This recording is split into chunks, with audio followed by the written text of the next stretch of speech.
This request will be greatly appreciated if you could please send me back any books on the following topics if available. Comic books, manga comic books, graphic novels, and NASCAR books, and Star Trek. We got a bunch from Wisconsin, Utah, South Carolina, New York, Florida.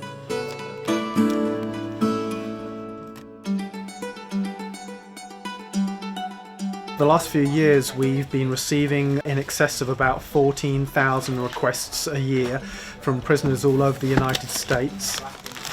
So that's 50 different state jurisdictions, it's the federal prison system, and it's any number of local jurisdictions as well for prisoners who are in county jails. Each one has a different set of things which are allowed and are not allowed. They often say that it has to do with contraband, with the idea that we might be trying to smuggle in drugs, or with some of the underlining or highlighting trying to sneak in secret code. When you start off as a volunteer, you start off trying to answer these letters by finding books in our little donated library here that roughly match what people are looking for. It's quite astounding the variety of different things these books have meant to people. How it can take them out of what their experience is or what their traumatic past has been, and can really help them forge a new future. We got a saying in the unit, don't let the door eat at your mind. And the way I do this, as well as others, is to take our minds somewhere else by reading. Sometimes I feel without the books I receive I might go crazy. So I say thanks to all the people at Books to Prisoners, and please keep up the good work.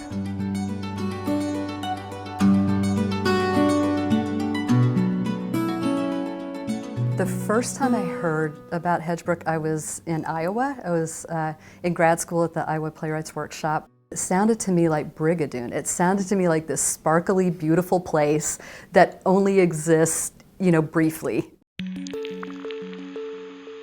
It's just amazing, the writers who are coming here, the kinds of work that they're doing. Those stories that are, I think, critical to us figuring out who we are and who we want to be and what world we want to live in and how we create that. Because Hedgebrook draws people from all over the world, from in their 20s to their 80s, it's a very cross-generational, multicultural community that comes together here. I came up with the phrase radical hospitality. I actually borrowed it from the Jesuits as a way to talk about what happens here that I feel is radical, and the idea of nurturing people who typically have not been given space and time, who don't have the same opportunities to get our work into the world, that is still a radical feminist act. Hedgebrook's founder, Nancy Nordoff, her idea from the beginning was to create a place and a space for writers to do their work. And then over time, and I think especially over the last decade, it became also about, if we're creating the space, how do we also create space in the world and forums for those voices to come out?